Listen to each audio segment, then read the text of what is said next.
살아계신 예수님 이름으로 감사하며 기도하옵나이다. 아멘. 하나님 말씀은 로마서 8장 37절에서부터 39절 말씀입니다. 로마서 8장 37절에서부터 39절 말씀.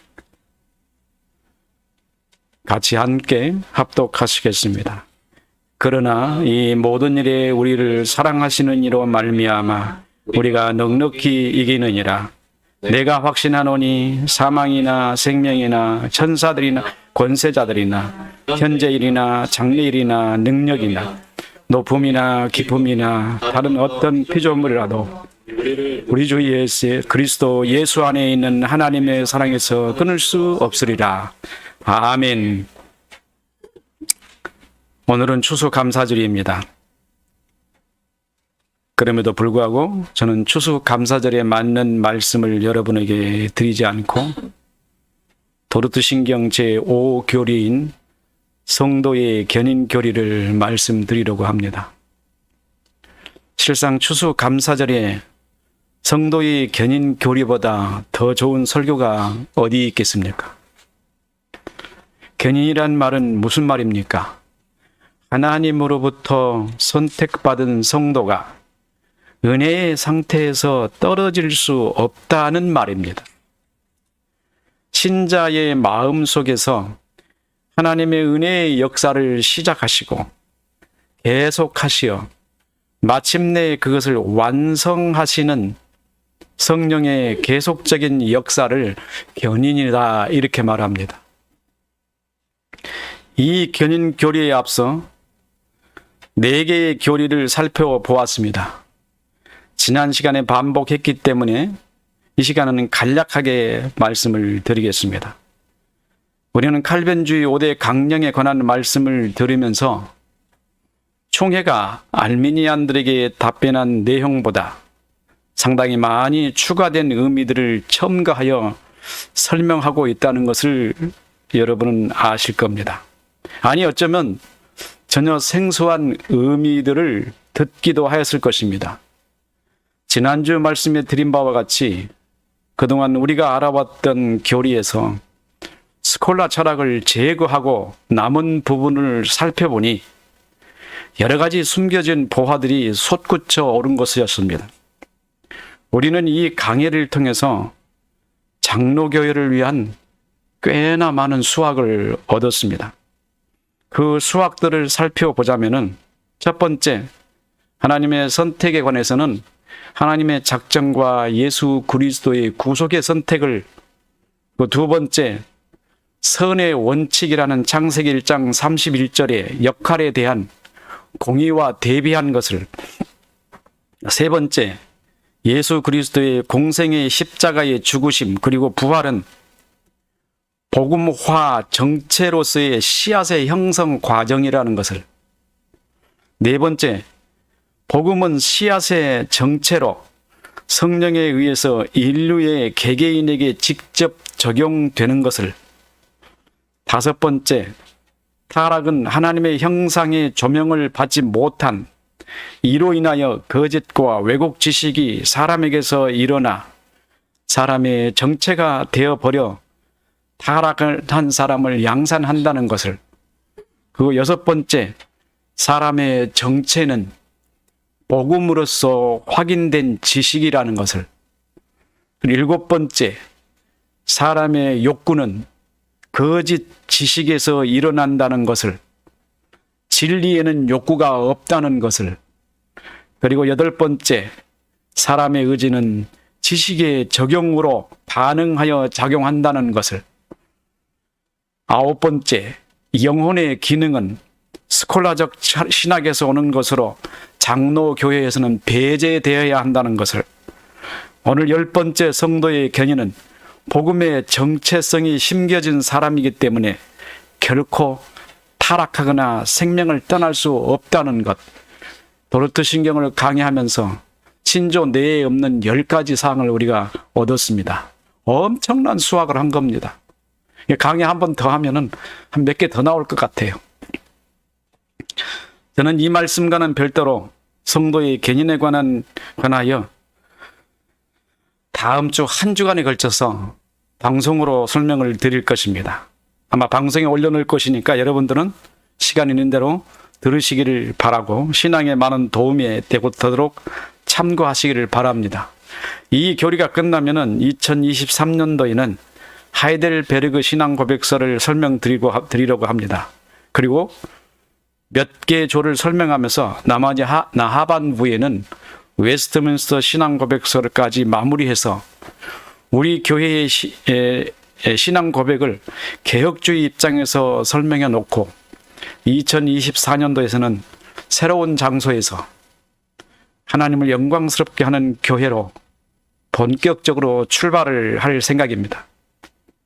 아마도 내년까지 저는 방송에 몰두할 예정입니다. 부득이 지금처럼 예배를 드리고 주일을 중심으로 최선을 다하려고 합니다. 여러분은 이 점을 양해하면서 성실히 주님 앞에 나와 예배 드릴 때마다 은혜가 넘치는 시간 되시기를 바랍니다.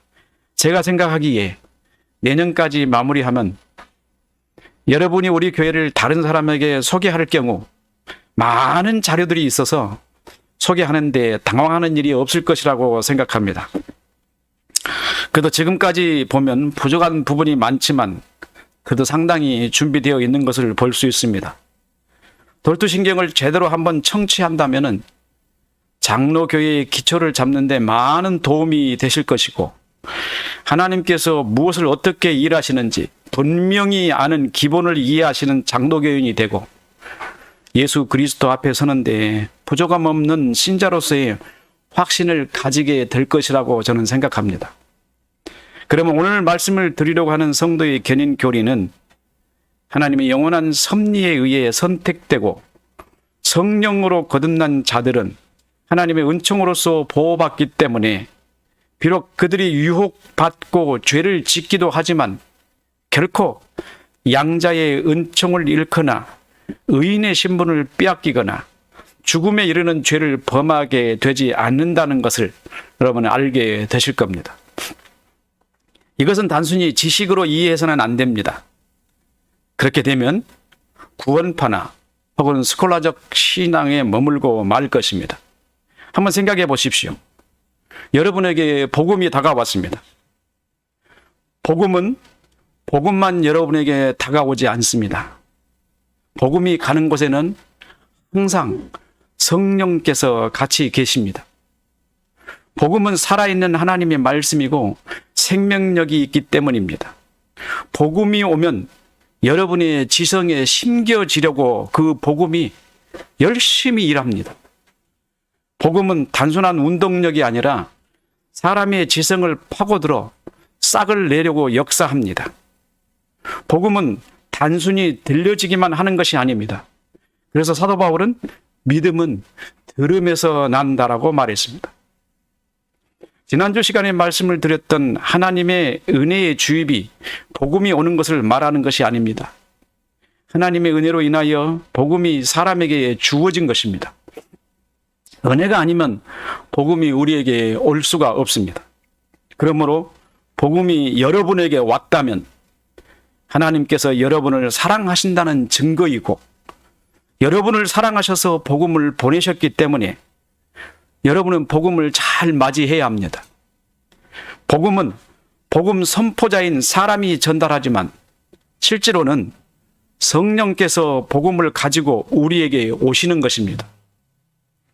복음은 결코 사람이 입에서 외쳐지는 것이나 아니면 복음만 달랑 사람에게 오시는 법이 없습니다. 복음은 앞에서 늘 말씀을 드린 것처럼 정체이고 씨앗입니다. 그래서 복음이 정체이고 씨앗이라면 하나의 인격을 형성할 수 있는 자아를 가질 수 있는 정체라는 것입니다. 그래서 복음이 심겨지면 그 사람 안에서 자아와 함께 인격을 형성한다는 거예요. 그러므로 여러분은 여러분의 영혼을 성령께 내맡기고 복음을 심으시는 데 지장이 없도록 온전히 의지하시면 그 복음이 여러분의 지성에서 싹이 나고 나아가 곧바로 복음의 의식으로 눈을 열고 여러분 자신의 죄된 정체성을 보게 됩니다. 시편 51편에 다윗이 회개하고 자기의 죄된 정체를 보게 된 것과 같은 그런 현상이 복음이 여러분의 지성에 심겨지면 나타나는 현상입니다. 이때 복음이 가르쳐주는 우리 자신의 정체성은 모태에서 타락한 채로 태어난 죄 중에 태어난 자신의 모습을 보게 됩니다. 우리가 죄를 깨닫고 우리 자신의 타락된 본성을 보게 되는 것은 순전히 복음의 눈이 우리 안에서 역사하기 때문이에요. 복음의 눈이 우리 안에서 역사하지 않으면 모태에서 죄 중에 태어났다는 사실을 결코 보지 못합니다. 복음은 활동력이 있습니다. 복음은 가장 먼저 하나님을 향하여 손을 뻗쳐들게 합니다. 죄의 상태에서 전적으로 하나님의 도움을 청하게 되어 있습니다. 여러분의 영혼은 복음에 담긴 내용에 따라 순서적으로 예수 그리스도를 인식하고 여러분의 죄를 씻는 일이 적용됩니다. 성령께서 이 일을 주의하여 안전하게 도우실 것입니다. 그리고 성경과 선지자들의 이야기가 궁금해지는 경향이 여러분에게서 일어납니다. 그래서 성경을 읽고 싶은 생각이 일어납니다. 이는 복음이 우리로 하여금 하나님의 약속의 말씀을 확인하고자 하는 마음인 것입니다. 다음으로는 지성에 들어온 내용대로 예수 그리스도가 누구인지 궁금해지기 시작합니다. 그리고 그가 무슨 일을 하셨고 어떻게 사시는지 궁금해서 여러분 견디지 못합니다. 그래서 여러분은 나도 모르게 성경을 향하여 손이 뻗쳐지고 성경의 얼굴을 대하게 되어 있습니다. 교회나 혹은 전도자들을 통해서 예수 그리스도의 사역에 관한 말씀을 듣게 되고 점차 감동이 쌓여가면서 지식이 증가되고 정체가 성장하게 됩니다. 복음을 통한 자기 정체에 대한 시야가 드디어 열리게 됩니다.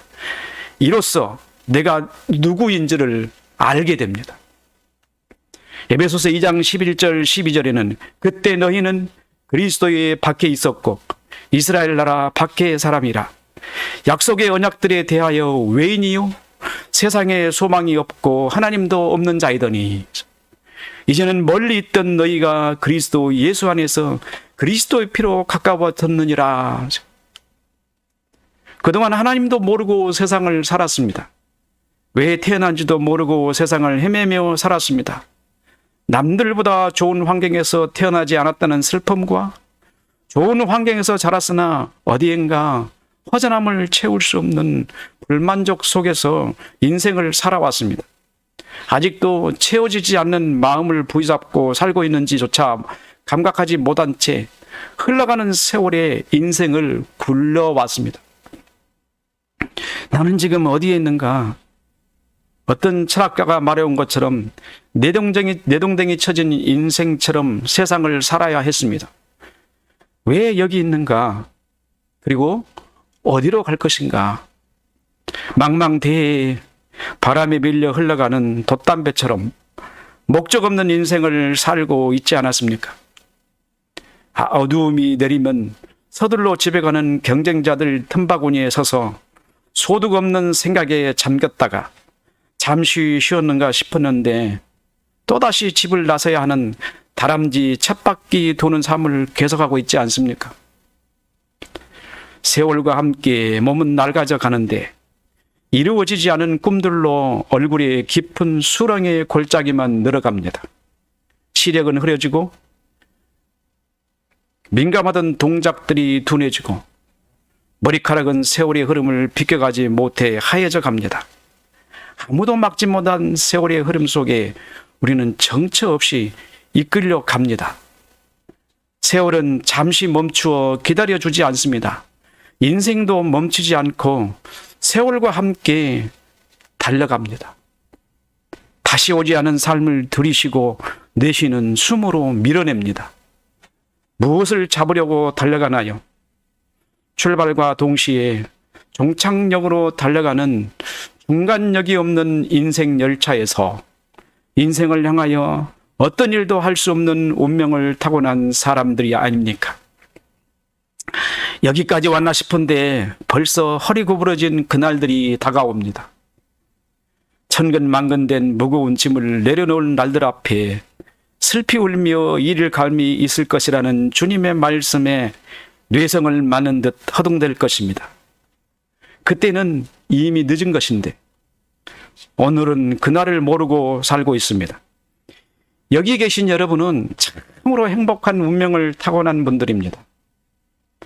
여러분의 인생은 방관하시지 않고 간섭하시는 전능하신 하나님이 계시니 말입니다.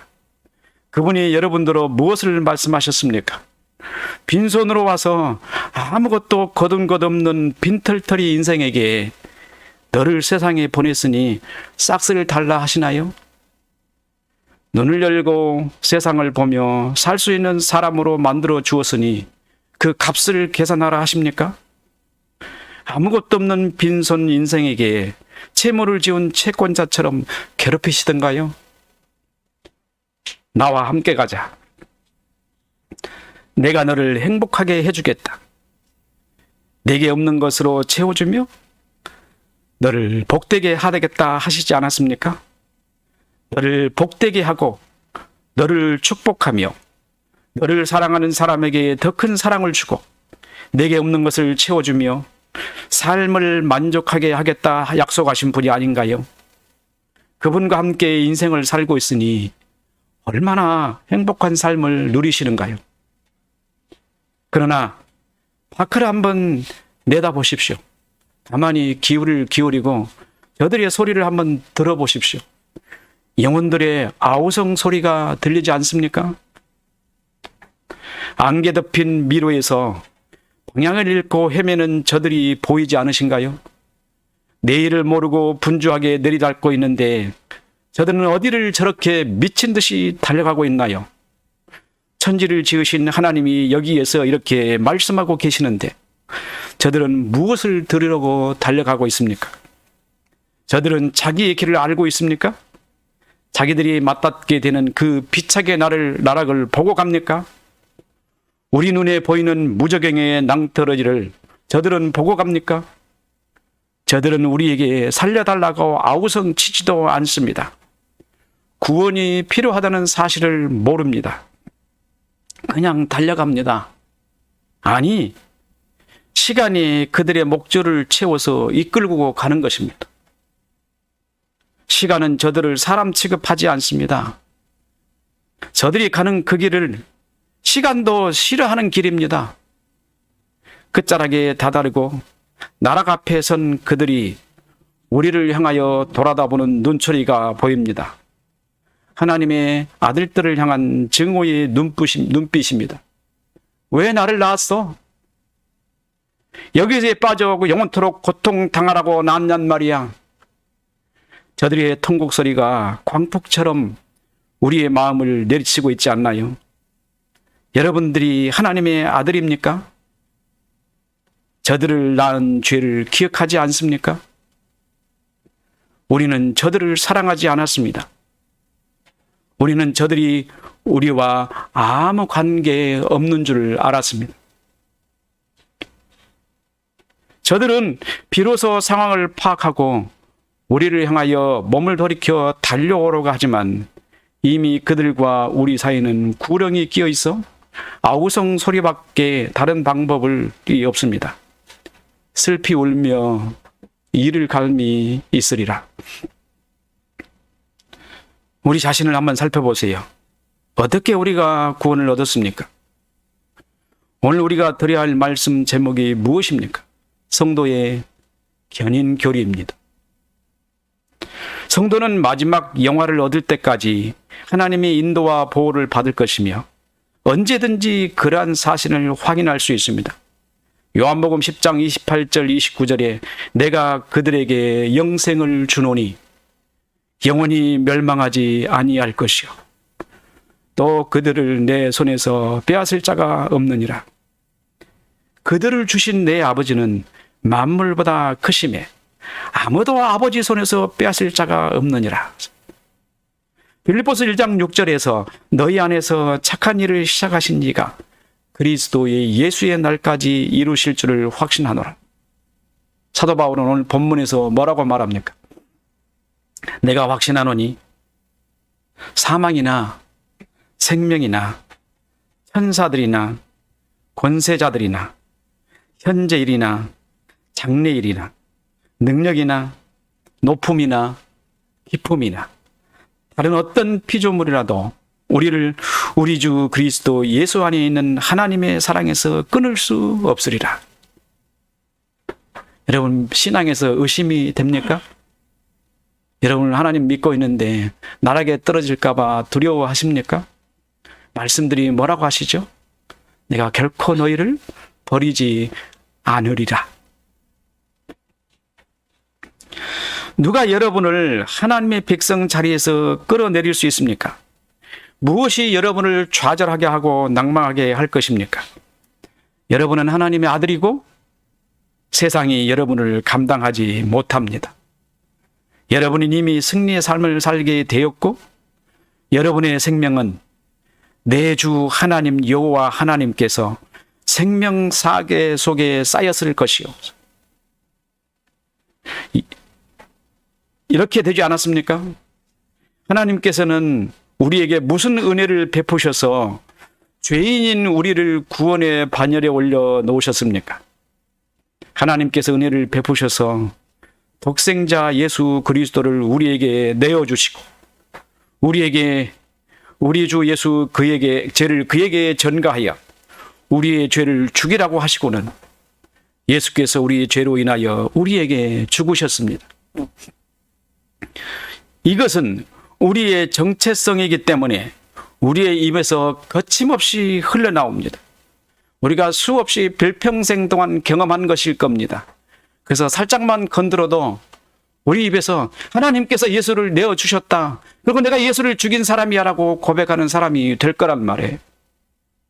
살짝 흔들면 우리 입에서 나오는 말이 복음이 아니겠어요? 얼마나 큰 충격의 말씀이겠습니까? 우리가 하나님을 죽여야 했다는 그 비극적 사실 앞에서 우리가 하나님 앞에 얼마나 죄송스럽고 미안합니까? 하나님 우리 죄를 용서해달라고 노래 부르지 않으면 이상한 신앙인이에요. 하나님의 아들이라고 고백하면 살려주지 않는다고 해도 우리의 정체성이 뭐라고 대답합니까? 나는 죽어도 나는 하나님의 아들이야 라고. 복음이지 않습니까? 우리의 이름이 복음입니다. 그래서 내 이름은 복음입니다라고 고백할 거예요. 그래서 사도 바울은 이렇게 고백합니다. 내가 그리스도와 함께 십자가에 못 박혔나니 그런즉 이제 내가 사는 것은 내가 아니요 오직 내 안에 그리스도께서 사신 것이라. 내가 육체 가운데 사는 것은 나를 사랑하사 나를 위하여 자기를 버리신 하나님의 아들을 믿는 믿음 안에서 사는 것이라. 우리의 정체성이 완전히 바뀌어버린 것을 사도 바울이 고백하고 있지 않습니까? 여러분 정체성 바뀌었습니까? 오늘 제가 드릴 지식은 조금 어려운 내용입니다. 영혼에 관한 내용으로 칼빈주의 신학에서도 확실히 정리하지 못한 내용을 소개해 드릴 겁니다. 성도의 견인 교리에 매우 중요한 내용에 속하기 때문에 부득이 소개를 드리지 않을 수가 없습니다. 먼저는 개혁 교회 안에 흐르고 있는 두 개의 강을 살펴볼 것입니다. 그러나 여러분은 이 강을 살펴보고 이 강을 이야기하면은 여러분들은 이 강을 전혀 이해하지 못합니다. 솔직히 좀 어렵습니다. 한 강은 주지주의라는 강이고 다른 한 강은 주의주의입니다. 두 개의 강이 개혁주의 안에 흐르고 있습니다. 주지주의라는 것은 지식을 중요하게 여기는 사상이라고 말하고 주의주의는 의지를 중요하게 여기는 사상이라고 말합니다. 결론적으로 말씀을 드리면 개혁교회 안에 이 독약이 들어있어요. 이게 독약입니다. 여러분들은 독약인지 모릅니다. 저는 신학교 들어가서 이 교육을 받았어요. 이게 사실인 줄 알았는데 알고 보니까 독약이었어요. 여기에 손을 묻혀서 입에 집어넣으면은 이 주지주의와 주의주의가 나를 썩고 뭉그러진 사람을 만들어 버립니다. 아주 무서운 거였어요.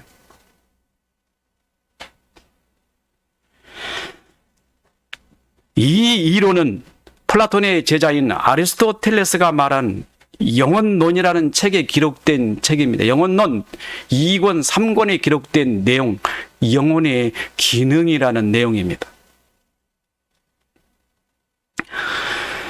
사람에게 구원의 진리를 적용함에 있어서 개혁주의 신앙을 지식, 동의, 신뢰로 나누어서 구별해 왔습니다. 제가 말씀을 드린 이야기가 그거였습니다.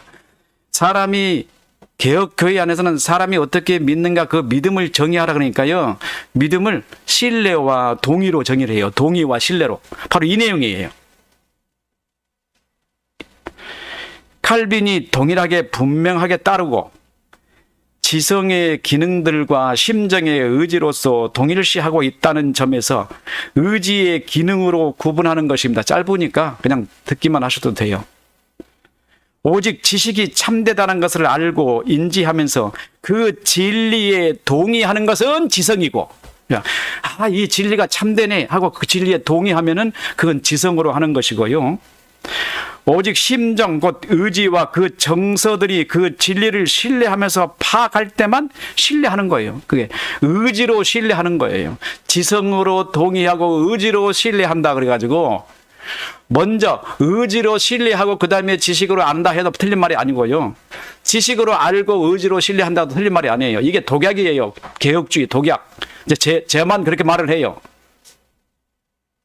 다른 개혁주의 학교에 가가지고 이런 말 하면은 아마 나가라 그럴 거예요. 쫓아낼 거예요. 말도 안 되는 소리 한다 그럴 거예요. 아니 칼빈 선생이 말했는데 칼빈 선생이 한 말이에요. 이 말이.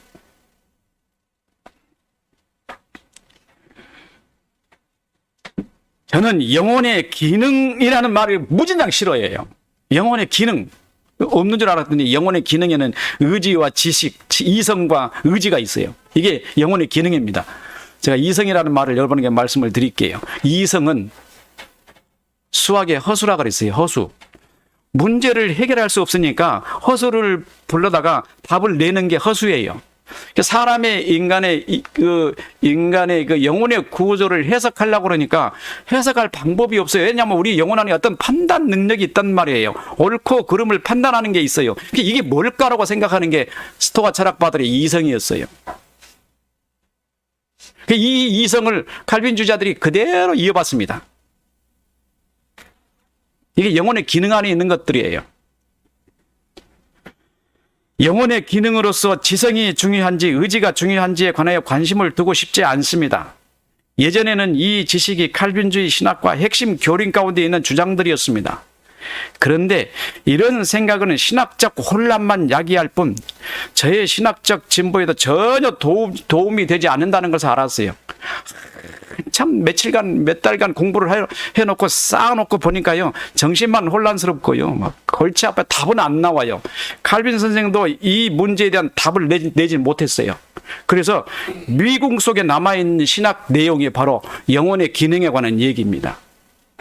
이게 미궁에 남아있어요. 칼빈 신학 개혁주의에서 최고의 위치에 있는 가장 어려운 학문이라고 그래요. 구원론에서 남아있는 아주 중요한 내용입니다. 신학교 잘 안 가르쳐요. 그냥 싹 지나가요. 제가 여러분에게 이 어려운 주제를 말씀드리는 데는 그만한 이유가 있습니다. 게다가 성도 여러분에게 어려운 주제를 말씀드릴 때는 비록 접근은 어렵지만 결론은 여러분에게 도움이 되는 주제이기 때문에 말씀을 드리는 거예요. 짤막하게 말씀을 드립니다. 이거 논문으로서도 막 논문 수백 편 나올 거예요. 신앙은 영혼의 모든 힘들인 지성과 의지를 각성시키는 선물이어서 이게 이제 개혁주의자들이 하는 말이에요. 이게 이제 가장 큰 문제예요. 신앙은 영혼의 모든 힘들, 영혼의 힘들이라는 게 기능들이에요. 뭐 이성, 지성, 오성, 뭐 감성, 뭐 이런 것들 막 아리스토텔레스가 정리를 해놨어요. 이 기능들에게 성령이 영향을 줘서 그것들을 바로 잡는다는 겁니다. 신앙이. 개혁주의 신앙의 믿음, 사람의 변화에 관한 얘기예요. 구원론에 관한 이야기. 학성시키는 선물이어서 둘 다 조명을 받고 또 감동되며 각각의 각자 방식대로 그리스도 안에 있는 하나님의 선물을 취하게 되는 것이라고 말하는 것이 개혁주의 이론이란 말이에요. 제가 살짝 지나가니까 아 그러는구나 하고 알아도 돼요. 결론만 알면 되잖아요. 문제점을 알아서 뭐 하겠어요. 그잖아요. 이는 아리스토텔레스적인 영혼론 제2권과 3권의 내용으로 기능구조학 심리학이에요. 기능구조 심리학이에요. 기능구조, 영혼의 기능구조 심리학. 에 따른 영혼이 지성과 의지의 기능적 구조물들이나 부분들로 구별될 수 있고 의지의 정서들의 좌소로 볼 수 있다. 의지 정서의 좌소가 영혼이다. 이렇게 말하고 있어요. 게다가 칼빈은 전인이 타락하였고 죄는 영혼의 두 부분들 이성과 의지 두 부분 모두에 영향을 미쳤다. 그래서 뭐가 나온 줄 아세요? 칼빈주의 개혁주의의 죄의 이론이 뭔지 아세요? 의지의 왜곡. 여기에서 의지 왜곡이 나오는 거예요. 기독교 강요 제1권 15장의 내용이에요. 그러니까 도르트 신경을 강의를 하나 하지만 제가 한 20년 전에 이거를 읽었는데요. 야, 이거 했다가는 똑같은 사람 되겠다 해가지고 하고 싶은 생각이 하나도 없어요. 근데 합니다, 지금. 교회를 개혁해야 되기 때문에. 그래서 구원의 문제는 의지가 죄를 범하고 자유롭게 제약을 행하고 있는 의지가 선택하는데 무능력하게 된 가운데 그 의지의 자유에 집중되어 선을 행할 수 없고 신앙을 가질 수도 없어요. 그들이 말한 말이 이래요. 의지가 죄를 범해서 타락해버려가지고 선을 택하는데 무능력하고 그리고 자유에 집중되어 선을 행할 수 없고 신앙을 가질 수도 없다. 의지가 신앙을 선택하지 못한다는 거예요. 그래서 타락한 사람은 예수를 믿지 못한다. 이 이론이 의지 때문에 의지가 왜곡해서 이런 얘기를 계속하는 겁니다. 이것이 의지의 왜곡뿐만 아니라 영혼의 기능적 왜곡을 말하는 개혁주의 신학입니다. 우리 개혁주의 신학이 이거였어요. 우리 개혁주의 신학이. 제가 믿는 개혁주의가. 제가 이렇게 말하는 것은요. 교회가 신학적으로 개혁제할 요소가 뭔가. 이 말을 못하면 이 말 하면 안 돼요. 뒤에 뭔가 답을 내지 않고 이 말 했다가는 내가 욕먹는 사람이 되지 않겠어요? 답을 낼 겁니다. 이로 인하여 구원을 얻는 것은 이제 답이 나와요. 구원을 얻는 것은 선을 행하는 것이나 신앙을 가지는 것 모두 의지를 악한 것에서 선하게 변화시켜주고 하나님이 사람을 구원 얻게 하려면은 이게 의지를 선하게 만들어줘요. 하나님이 하나님이야. 이 학자가 하나님이야. 이해가 안 가는 거예요. 이 말 가만히 읽다가 제가 놀랐어요. 왜 이 선생님들은 수박을 겉만 핥고 있나. 안으로 들어가면 이 문제를 해결할 텐데. 사람을 영혼이 성령이 오셔가지고 의지만 바꿔놓으면 된다는 거예요. 이게 도르트신경 제 3, 4교리 불가항력적 은총의 15, 16, 17장에 나오는 내용입니다. 영혼의 기능에 관한 얘기. 이게 의지를 악한 것을 선하게 바꿔주시고 성령의 은혜 활동으로만 가능하다. 참 기가 막히게 말을 잘해. 말을 못하면 사람들이 안 속아 넘어가죠. 근데 아무리 말을 잘해도 이게 어떻게 저에게 걸립니까? 이게 나한테 걸리면 안 되는데 누구한테 걸려야 되죠? 누구한테 이 말이 걸려야 되죠? 위대한 신학자에게 걸려야 될 거 아니겠어요? 하버드 나오고 미국의 프린스턴 나오고 웨스트민스터 나오고 영국의 옥스퍼드 나오고 이런 사람들에게 걸려서 그 사람들이 이걸 써야 되는데 왜 이걸 제가 걸릴까? 제 눈에 이게 잡히냐 이 말이에요. 엄청 고민했어요. 이 목회 못하겠다. 이거 말하면은 다 나보고 틀리다고 할 텐데 다른 말 한다고 할 텐데 제가 이제 안 꺼낼 건데요. 지 말을 안 할 건데 지금 하고 있는 거예요. 왜 그런지 아세요? 지금 종교개혁의 레파토리를 지금 방송을 통해서 지금 진행하고 있어요. 제가. 이게 좀 알려줘야 되겠다. 사람들에게 들려줘야 되겠다. 해서 지금 올리는 겁니다. 그래서 하는 겁니다. 안 할 수가 없어요. 지금. 그러면 칼빈 선생이 오직 성령이 정신과 감정의 좌소에 조명하실 때에만 우리는 우리의 이해력을 뛰어넘어서 그리스도 안에 있는 하나님의 진리로 이끌게 된다. 그래서 정신의 좌소인 감정에 성령이 조명해야만이 우리가 진리 안으로 이끌게 된다. 그래서 맞는 말이죠. 틀린 말 아니죠. 성령이 항상 조명해 줘야 되니까. 이 말에 부정할 사람 아무도 없어요. 비슷한 표현들에서 에베소서 주석에서도 똑같이 등장합니다. 이곳에서 칼빈이 신앙에 대한 성령님의 이중적 효과에 대해서 말합니다. 그것은 신앙의 두 원리적 부분에서 직접 연관되는데, 이거 앞에 부분 빼고요. 뒷부분이 중요해요. 성령이 정신을 조명하고, 그러니까 이 말, 이런 말은 기억하세요. 성령이 정신을 조명하고, 또한 우리의 감정 좌소에 확증하시는 한 그렇습니다. 이렇게 말했어요. 여러분들 이 말 들으면은 저 말이 뭐가 틀려 그러실 거예요. 틀린 말이 뭐야? 앞에서 제가 답을 다 말했어요. 영혼에는 기능으로 보면은 안 된다. 영혼의 기능설을 주장한 사람이 누구요? 스콜라 학파를 만드는 아리스토텔레스였어요. 이게 이 마귀 중에 마귀입니다. 마귀가 한 말을 지금 인용한 거예요. 우리가 교회에서 그걸 인용해가지고 신학을 해석했단 말이에요. 구원론을 만들었어요. 정립해 놨어요.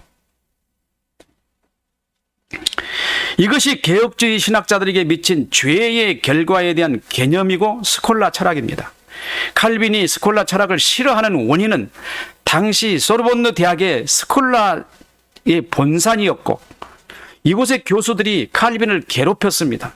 그리고 공격했습니다. 그래서 칼빈이 스콜라 철학을 싫어한 거예요. 소르본느라는 이 대학교에서 칼빈을 집중적으로 공격을 합니다. 계속해서. 그러니까 칼빈이 얼마나 피곤하겠어요. 그래서 스콜라 철학자들, 저 악마 같은 자들이라고 해요. 칼빈이. 그러면서 자기는 스콜라 철학 속에 그저 조용히 등에 타고 있어요. 잠깐 동안. 우리는 그걸 이해를 해야 됩니다. 그분이 잘못했다고 우리는 무조건 거부하면 안 됩니다. 그분이 남긴 유산이 오늘 우리로 하여금 바로 이것을 보게 한 거예요.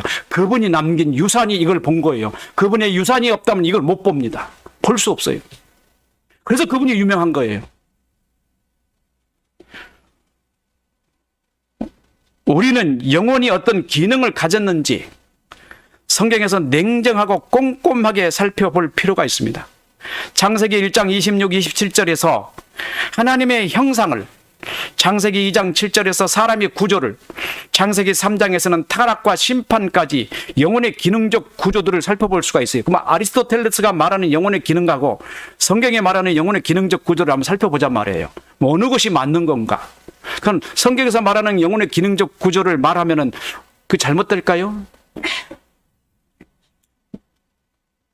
하나님께서 사람을 육과 혹은 영혼으로 지으셨습니다. 영혼을 푸스케, 헬라어로 푸스케라고 그래요. 푸스케는 숨입니다. 그래서 하나님이 숨을 내셔서 그래서 사람이 영혼을 지으셨습니다. 이들의 기능에 대해서는 구체적으로 파악할 수 없어요. 이 기능이 뭔지를. 그러니까 파악할 수 없으니까 어떻게 하냐면 뒤에 성경의 본문을 살펴봐야 됩니다. 그리고 사상적으로 이해를 해야 돼요. 파악할 수 없으나 경험적으로 살펴본 결과 흙은 단순히 영혼을 담는 그릇으로, 영혼은 사람의 정체성을 가진 그릇으로 이해될 수 있습니다. 그런데 2장에서 하나님께서는 사람에게 행위 언약인 약속과 그로 말미암은 인간의 책임을 도입하시면서 인간에 대한 이해를 첨가하십니다. 인간에게 책임이 있다면 행위에 대해서 스스로 판단하고 결정하는 조건을 갖추고 있다는 것을 계시해 주셨어요. 사람은 스스로 판단하고 결정하고 행위를 한다는 그런 인간이라는 거예요. 이렇게 지금 하나님은 말씀을 하시는데 그 말씀 속에서 그것이 우리에게 지금 보이는 거예요. 하나님의 사람을 이렇게 만드셨구나 이해하도록 만들었어요. 그렇다면 인간에게는 어떤 기능이 있으며 그 기능들이 어떻게 배치되었는가를 살펴볼 수가 있습니다.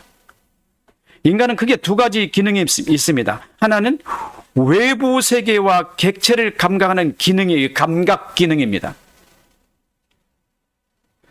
다른 하나는 감각된 것을 이해하고 분석하며 인식하는 기관으로서의 영혼입니다.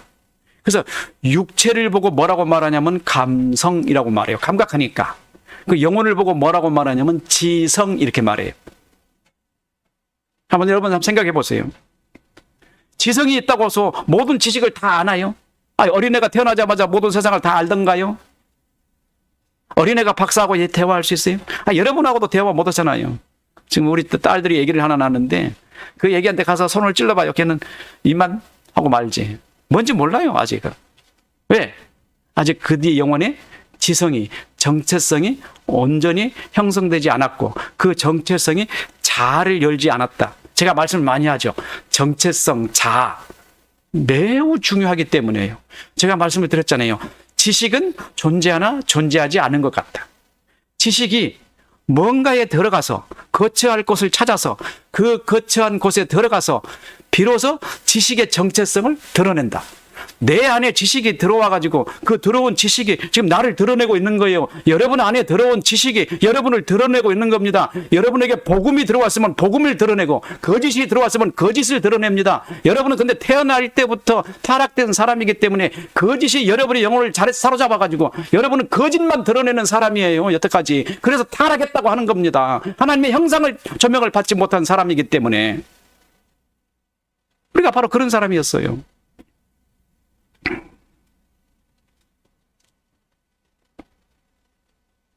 이 얘기를 하다가요, 줄거리를 잃어버렸어요. 이를 살펴본 결과 감각기관은 감성으로 육체에 있고 감각된 것을 이해하고 분석하며 인식하는 기관은 영혼에 있어서 이를 지성이라고 부르게 되어 있습니다. 단순하게 이런 기능으로 살던 사람에게 심판으로 말미암아 죽음에 이르게 되었습니다. 죽음은 단순하게 살다가 사라지는 과정이 아니라 다음 세계로 넘어가는 연속 과정에 속한 하나의 단계임을 알 수 있어요. 왜 그럴까요? 죽는 다음에 뭐가 있어요? 다음 세상이 있어요. 그래서 제가 여러분에게 여기 오래 신앙생활을 같이 하다 보면 뭘 초월한다 그랬죠? 제가 약속을 드렸어요. 분명히 여러분 죽음을 초월하는 신앙인이 됩니다. 죽음을 초월해버려요. 고린도서 5장에 그 얘기가 나옵니다. 제가 이번에 그 말씀을 드리려고 하다가 그 말씀은 좀 어렵다 싶어서 성도의 견인교리에서 이 본문을 택했습니다. 죽음이라는 과정이 주는 지식은 영혼의 속성과 본질을 이해하는 데 매우 중요한 자료가 됩니다. 그냥 죽음이 쓸데없이 있는 줄 알았는데요. 죄 때문에 있는 줄만 알았는데 이 죽음이 주는 교육이 너무나 중요해요. 가장 먼저 죽음 이후에 영혼만 남은 인간은 그 사람으로서 자기 정체성을 어떻게 이해하며 인식할 것인가라는 의문에서 두 가지를 명확하게 인식할 수 있어야 한다는 요구를 얻게 됩니다. 다른 게 아니에요. 딱 죽었어요, 사람이. 딱 죽고 육체는 땅속에 묻어졌고 영혼만 살아있습니다. 그러면 그 살아있는 영혼이 자기라는 것을 뭘로 인식할까요? 생각해 봤어요? 한번 생각해 보세요.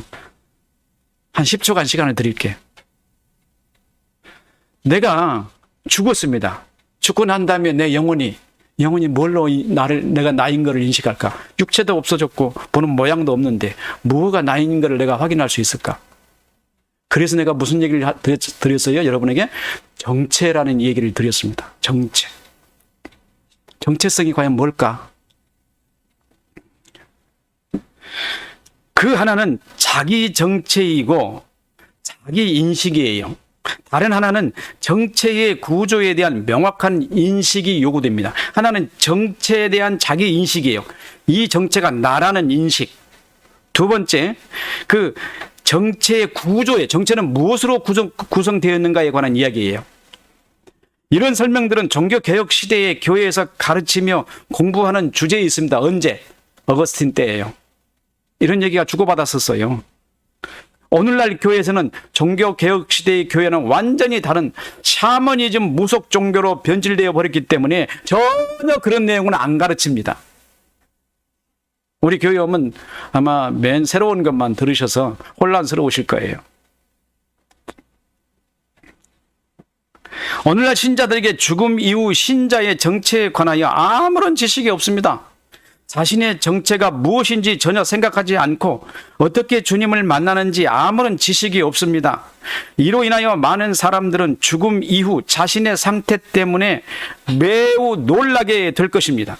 사도 바울이 말한 바에 의하면 육체를 벗고 새 옷을 입은 영혼은 육체를 입고 있는 형체나 혹은 실체가 아닙니다. 그 말 그대로 시공을 초월한 영적 존재의 옷을 입었기 때문에 우리 육체의 모양과 형체를 입는 것 같지가 않단 말이에요. 그걸 명확하게 이해를 해야 돼요. 죽음 이후에 나는 도대체 어떻게 나를 나라고 인식할 것인가? 형체도 없고 모양도 없는데 영혼엔 모양이 있는가? 영혼은 뭐라 그랬어요? 형체가 없는 것이 영혼입니다. 그 뭘로 나를 정체를 인식하느냐 말이에요. 그래서 그 구성이 뭘로 되어 있느냐 이것이에요. 말 그대로 시공을 초월한 영적 존재, 이런 존재는 육체의 눈으로 볼 수 있거나 만져지는 감각 상태가 아닙니다. 이 상태에 대해서 주님께서는 분명히 보여주신 대로 부활체로 옷을 입을 것입니다. 우리가 부활체로 옷을 입을 것인데 그 부활체는 영에 속한 것이기 때문에 형체가 있는 게 아니란 말입니다. 만져지는 게 아니에요. 감각할 수 있는 게 아니에요. 그럼 무엇이 나의 정체를 구성하냔 말이에요. 죽어서. 생각해 보셨어요? 한 번도 안 해봤잖아요. 뭐 죽으면 죽는 거지. 그런 그때 우리 정체에 대해서 어떻게 알고 있는지 제가 매우 염려스럽습니다. 그래서 이걸 가르쳐 드려야 되겠다. 지금 있는 상태에서 자신의 모습이 죽은 후에 자신일 거라고 생각할 겁니다. 지금 생각이 그때의 생각일 것이고 지금 감각한 상태가 그때의 감각이라고 믿고 있을 것입니다. 생각해 보세요. 여러분은 가르쳐 드렸으니까 알 것이에요. 우리 속에 두 개의 정체성이 있습니다. 하나는 타락한 정체성, 하나는 거듭난 복음의 정체성이라고 그랬어요. 타락한 정체성은 어떻게 해요? 우리가 죽게 되면 이거는 이미 예수 죽을 때 죽어버렸으니까 사라져버려요. 우리가 아니에요. 우리 정체성이 아닙니다. 그러면 내가 질문을 하겠습니다. 이 정체성으로 알았던 가족관계, 사회관계, 모든 관계를 저 천국에 가면 알 수 있을까요? 없을까요? 모르잖아요. 그러니까 이런 것부터 하나씩 우리가 알아가야 돼요. 저 천국에서는 과연 나의 정체성은 누군가? 복음의 정체성이잖아요. 그럼 이 복음의 정체성이면 성장해야 됩니까? 그냥 어린애 상태로 있어야 됩니까? 성장해야 되지. 자꾸 커서. 그래야 되잖아요. 교회는 바로 이 일을 하는 거예요. 여러분의 영혼의 정체성을 성장시키기 위해서 가르치는 겁니다. 이걸 가르치지 않고는 배워지지가 않아요. 얻어지지가 않는단 말이에요. 영혼의 정체성은 복음을 중심으로 한 복음의 정체성이 내 안에 심겨져 가지고 그 복음이 자꾸 자라나요. 예수 그리스도가. 그래서 사도 바울이 말하잖아요. 이제는 내가 산 것이 아니요 내 안에 그리스도께서 사신 것이라. 그리스도 복음이 자기 안에서 살고 있기 때문에 그런 말을 한단 말이에요. 그런데 그 복음을 성령께서 조명해 주셨고, 그리고 그 복음을 여러분의 영혼의 지성이 그 복음의 정체를 생성했어요. 그래서 복음의 꼬리표에는 트레이드마크라고 그러죠. 꼬리표에는 여러분의 이름이 다 개별적으로 다 기록되어 있어요. 그래서 여러분의 정체성은 바로 여러분 겁니다. 여러분 자신이에요. 그래서 여러분이 천국에 가면은 심겨진 성령께서 심어주신 복음의 정체성이 여러분의 자신이 된단 말이에요.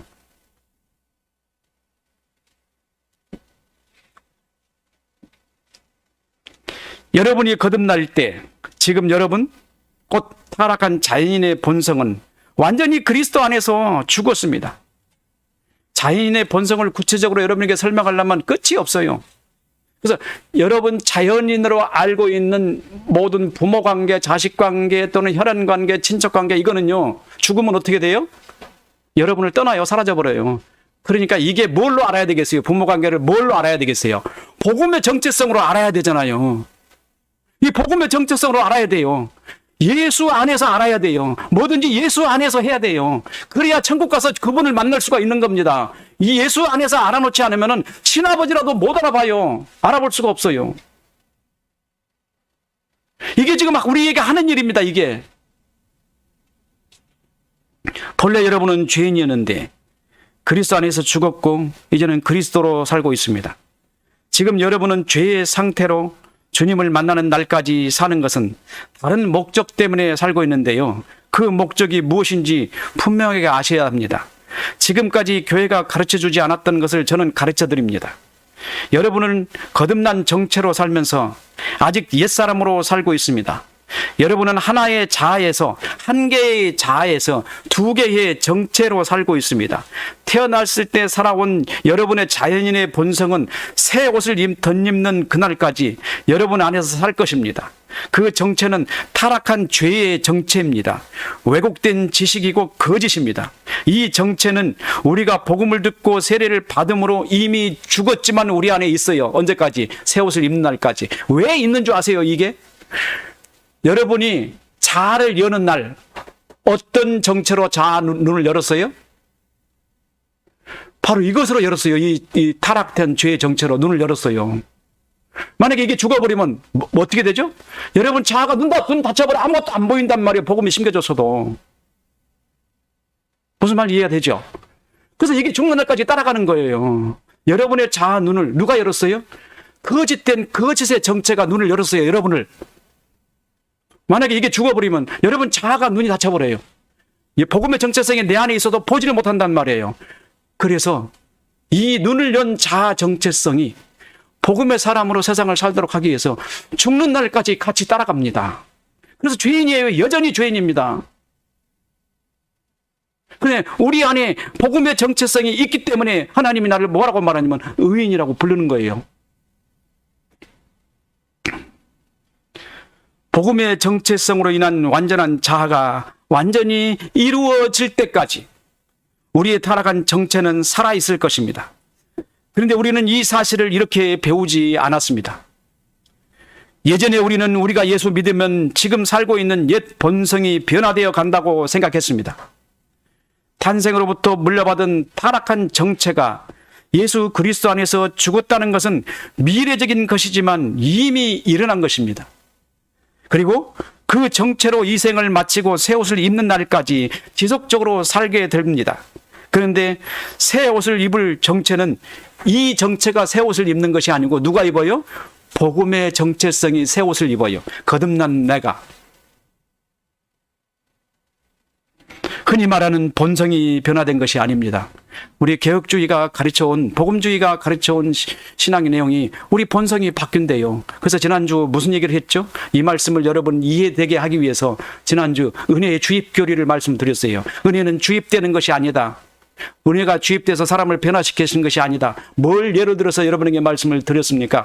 가인이 하나님을 만났는데 하나님을 왜곡시켜요. 이스라엘 백성들이 하나님을 봤는데 하나님을 황금진상 만들어버리잖아요. 말도 안 되잖아요. 왜 그러죠? 아니 이스라엘 백성들이 하나님의 아들이신 예수 그리스도를 만났는데 그를 예수를 하나님의 아들로 보질 못한단 말이에요. 왜 그럴까요? 왜 자꾸 왜곡시키냐 말이에요. 사람은 항아리와 같다. 왜곡된 지식이 가득 들어있는 오염물 덩어리예요. 여기에 진리가 들어왔더니 진리조차 왜곡시켜버리잖아요. 하나님을 봤으면 하나님을 하나님으로 봐야 되는데 그렇게 못 본단 말이에요. 왜? 우리 안에는 왜곡시키는 지식 공장이에요. 왜곡 지식을 생산하는 공장. 깨끗한 물이 들어와도 더럽게 만들어버리고 좋은 물건이 와도 더럽게 만들어버리고 보물이 들어와도 더럽게 만들어버려요. 우리는 그런 사람이에요. 그래서 어떻게 해야 돼요? 에스겔서 36장 26절 자주 말씀을 드리죠. 히브리서 8장 10절 어떻게 해야 돼요? 굳은 마음을 제하여 버리고 새 마음을 심어주셔야 돼요. 하나님의 작업을 이렇게 하신다는 그랬잖아요. 하나님은 우리에게 새 마음을 심어주셔요. 새 마음 심어주지 않고 내 타락된 지식으로 아무리 예수를 알아도 소용없어요.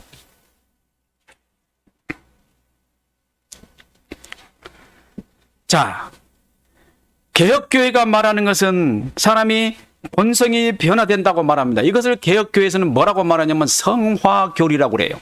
성화교리. 그러면 목사님 그럼 성화교리는 없습니까? 없는 게 아니에요. 있어요. 진리대로 알아야 돼요, 성화교리를. 성화에는 두 측면이 있습니다. 첫 번째, 본성으로 살던 사람이 거듭난 정체로 삶을 사는 것을 의미합니다. 본성으로 살던 사람이 거듭난 정체로 삶을 살아요. 그러면 육체와 영혼이 이 본성으로 인하여 노예 생활을 하든 노예 기능을 하든 이 육체와 영혼이 복음의 정체성이 들어가니까 복음의 정체성에 이게 이용돼서 살아야 되잖아요. 그거를 하는 연습을 계속하는 거예요. 복음의 정체성과 육체와 연결고리가 자꾸 일어나야 됩니다. 안 일어나면 안 되잖아요. 복음에는 의지를 주었는데 육체가 말하고 이게 틀리네 안 들어 뭐 이럴 수는 없지만은 이게 성화 가능해요. 자꾸 복음의 사람으로 행동하는 것을 성화의 과정이다. 첫 번째예요, 이게. 그동안 우리가 영혼이나 육체가 본성의 노예로 살던 기능적 성향이 죄의 기능에서 선의 기능으로 바꿔가는 것입니다. 그리고 그 육체와 영혼이 거듭난 정체로 삶을 사는 과정을 의미합니다. 두 번째는 거듭난 정체성은 완성에 이르기까지 지속적으로 성장해야 됩니다. 뭐라고 그랬어요? 잘 들어야 돼요. 어린아이가 지식을 얻었어요. 복음의 정체성이 내 안에 심겨졌어요. 그럼 그게 전부가 아니라는 말이에요. 그거는 어떻게 해야 되세요? 과정을 통해서 지식이 완성되어 가야 돼요. 시간이 필요해요. 하루아침에 딱 심겨진 게 아니란 말입니다. 그럼 이게 심겨졌으면은 다른 지식이 오면 그 지식으로 또 완성하고 완성해 가야 돼. 지식을 많이 알아져 가야 돼요. 이 과정이 없이 우리는 이렇게 심겼으니까 그게 끝. 그게 이단입니다. 정말로 성경을 모르는 사람이에요. 성화는 내 안에 심겨진 복음의 정체성이 계속 성장하고 자라는 것이다. 에베소서 2장 22절에 말합니다. 너희도 성령 안에서 하나님이 거하실 처소가 되기 위하여 그리스도 예수 안에서 함께 지어져 가느니라. 어린아이가 장성한 분량에 이르는 사람이 되듯이 성장하는 과정입니다. 자연인도 마찬가지로 어린아이는 장성한 분량으로 성장한 어른과 같은 온전한 정체를 가진 것이 아닙니다. 성장 과정이 필수적으로 필요합니다. 비록 성령의 조명에 의해 온전한 지식을 가졌을지라도 그 지적인 정체가 성장하지 않으면 어린아이가 될 수밖에 없습니다. 하나님은 이 어린아이가 오면 하나님도 뭐 이렇게 말하면 안 되겠죠. 기분 좋으신데. 예를 들어서 우리 인간적인 생각으로 얘기하겠습니다. 아직 어린아이가 오면 하나님도 골치 아파요. 얘를 똥 닦아줘야 되지. 화장실 들고 다녀. 자기 스스로 알아서 해야 되는데. 성장하지 않으면 그렇게 있을 거 아니에요? 복음의 씨앗만 잠깐 심겨져가지고 구원받는 건 구원 받습니다. 못 받는다고 안 해요. 받아요. 확실히 받아요. 근데 그는 뭘 필요로 해요? 성장을 필요로 해요. 어디에서 성장합니까? 교회에서 성장합니다. 그래서 교회라는 기관을 두셨어요, 하나님이. 기존 교육들은 성화에 대해 심각하게 왜곡되어 기독교의 양태를 매우 혼란스럽게 합니다. 본성을 변화시켜 점차 온전한 사람이 된다는 것입니다. 이것은 논리적으로 불가능한 일입니다. 곧 거짓이 진리가 되는 것은 불가능한 일입니다. 하나님도 하실 수 없습니다. 그래서 굳은 마음을 버리고 새 마음을 심는다고 하셨어요. 하나님도 하실 수 없단 말이 무슨 말이에요? 하나님이 하시려고 했는데 다 왜곡시켜버려요. 성경에 많이 말씀을 드렸잖아요. 곧 우리가 중생한다는 것은 본성에 어떤 영향력을 주어서 변화를 시작하는 것이 아닙니다. 중생은 새로운 씨앗이 심겨지는 것입니다. 여러분 안에 새로운 씨앗이 심겨진 그 씨앗은 뭐라고 그러세요? 복음의 정체성이에요. 이 복음의 정체성은 새 사람입니다. 이 정체성은 어떻게 해요? 여러분이 죽어도 사라지지 않습니다. 여러분을 심한 말로 할게요. 괴롭혀도 사라지지 않아요. 짜내려고 해도 짜낼 수 없어요. 어떤 방법으로도 여러분 안에 심겨진 복음의 정체성을 빼낼 수가 없습니다. 누가 심으셨죠? 하나님이 심으셨어요. 성령이 심으셨습니다. 그래서 여러분을 보고 뭐라고 말한 줄 아십니까? 그리스도인, 복음의 사람이라고 말하는 거예요. 이게 성도의 견인이에요. 한번 심겨진 복음은 사라지지 않습니다. 기능의 변화가 아닙니다. 착각하지 마세요. 이게 얼마나 위험성 있는 교리인지요. 내가 이걸 보고 한동안 가슴이 찢어내렸어요. 왜 이렇게 하실까? 개혁교회가. 복음이 심겨져야 되는데 아르미니우스 주의자들에게 이렇게 말하면 그들이 뭐라고 대답하겠어요? 한 길로 왔다가 7길로 도망갈 겁니다. 그들은. 오늘 우리에게 하나님께서 여러분에게 주신 이 성도의 견인교리 뭘 말합니까? 여러분의 영혼에 심겨진 복음의 정체성은 아무도 여러분을 빼앗을 자가 없으며 이 정체성이 여러분의 영혼이 그 정체성으로 주님을 만나는 새로운 사람이 된다는, 중생된 사람이 된다는 사실을 여러분에게 가르쳐주고 있습니다. 여러분이 이 지식을 주님 오실 때까지 믿고 끝까지 승리해서 하나님 보시기에 아름다운 사람으로 성장되시기를 주님의 이름으로 축원합니다. 기도하겠습니다. 영광을 받으시기에 합당하신 주님, 내가 그리스도와 함께 십자가에 못 박혔나니 이제는 그런즉 내가 산 것이 아니요 내 안에 그리스도께서 사신 것이라고 말씀하신 주님, 내 안에 심겨지신 복음의 정체성으로 주님이 오신 그날 그 정체성이 성장해서 주님의 얼굴을 배웠기를 소망합니다. 그 일이 우리에게 이루어지게 하옵소서. 그리고 아버지께서 영광을 받으시옵소서. 살아계신 우리 주 예수 그리스도 이름으로 간절히 기원하옵나이다. 아멘. 찬송가 406장 하겠습니다.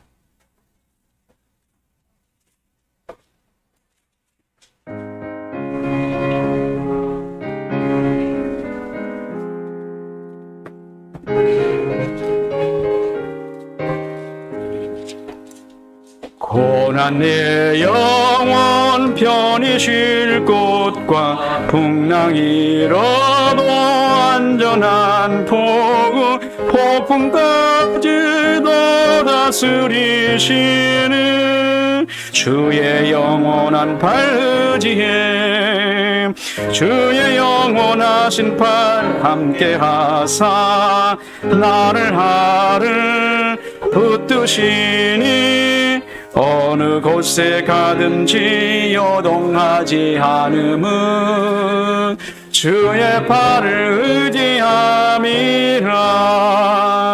세상 친구들 나를 버려도 예수는 함께 동행함으로 주의 은혜가 충만하리니 주의 영원한 팔 의지에 주의 영원하신 팔 함께 하사 항상 나를 붙드시니 어느 곳에 가든지 요동하지 않음은 주의 팔을 의지함이라.